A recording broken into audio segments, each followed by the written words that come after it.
আইনের সংস্কার দরকার, বিচার হতে হবে এবং সেটা আন্তর্জাতিক আইন অনুসারে বিচার হওয়া উচিত। রাষ্ট্রীয় মদতে জুলাইয়ের হত্যাকাণ্ড বিচার চেয়েছে জাতিসংঘ এবং তারা খুব স্পষ্টভাবে বলেছে তারা এই ঘটনার বিচার চায়, কিন্তু তারা মৃত্যুদণ্ডের বিপক্ষে।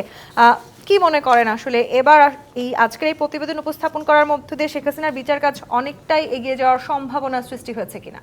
আমি আপনার কথা যদি ধরে এগোতে চাই, সেটি হচ্ছে যে জুলাইতে যে গণহত্যা সাধিত হয়েছে বাংলাদেশে, জুলাই অগাস্টে বলবো, তারই ধারাবাহিকতায় জাতিসংঘ যে আজকে রিপোর্টটি দিয়েছে, আগেই রিপোর্টটি দিয়েছে, আজকে যেটা প্রকাশিত হলো, আমি আমার মানে যতটুকু একজন সচেতন বিবেকবান নাগরিক হিসাবে মনে করি, তারা অন্তত 100% না হলেও প্রায় 90% এর মানে মানুষের মনের কথাটা বলার চেষ্টা করেছেন।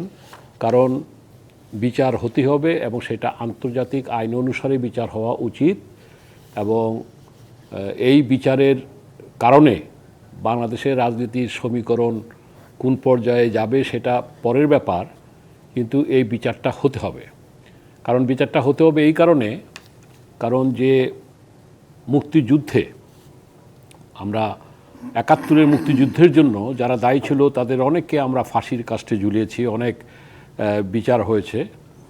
সেটা কতটুকু সঠিক ছিল ব্যাঠিক ছিল ওই বিতর্কে না যেয়ে বলবো যে তখন যদি সেটা হতে পারে এটারও বিচার হতে হবে, এবং সেই বিচারের ন্যায় বিচার যাতে হয়, এবং সেইটা আমাদের সবারই বক্তব্য। আমার মনে হয় এই জায়গায় আমাদের সবারই ঐক্যমত আছে।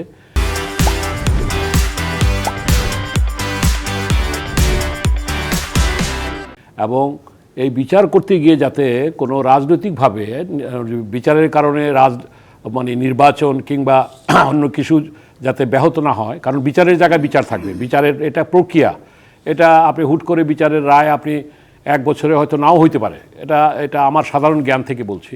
তো সেই জন্য এই পর্যন্ত বিচারের রায় না হওয়া পর্যন্ত আপনি কোনো কারণে আপনি সংস্কার কিংবা নির্বাচনকে ব্যাহত করবেন, এটা কাম্য হতে পারে না। আর পাশাপাশি এটাও বলতে চাই, যে কথাটা আপনি বললেন, যে আমি যেটা মনে করি যে ধরেন সমাজ বদলেছে, মানবাধিকার বেড়েছে, এই প্রেক্ষাপটে আমার মনে হয় যে মৃত্যুদণ্ড অনেক দেশে কিন্তু এখন মানে কমিয়ে আনা হয়েছে। আমাদের দেশে মৃত্যুদণ্ড হয়েছে এবং আছে, বর্তমানেও আছে। তো মৃত্যুদণ্ডটা আমি মনে করি, এটা আমার ব্যক্তিগত মত, সেটা হলো যে ভবিষ্যতে আমাদের যেহেতু আমরা একটি পরিবর্তিত অবস্থায় চব্বিশের পর একটা নতুন একটা বাংলাদেশের স্বপ্ন নিয়ে আমরা এগুচ্ছি, আমার মনে হয় এই জায়গাটায় আইনের সংস্কার দরকার, এবং একটা মানবাধিকারের প্রশ্ন।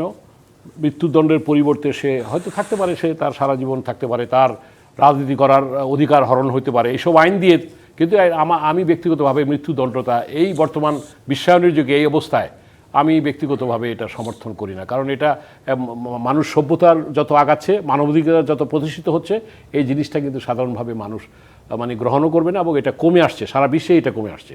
সুতরাং আমাদের দেশে যেটা জাতিসংঘ বলেছে, আমি মনে করি যে তাদের যে এটাকে কি বলবো, তাদের যে সুপারিশ, এই সুপারিশ সাথে আমি একমত।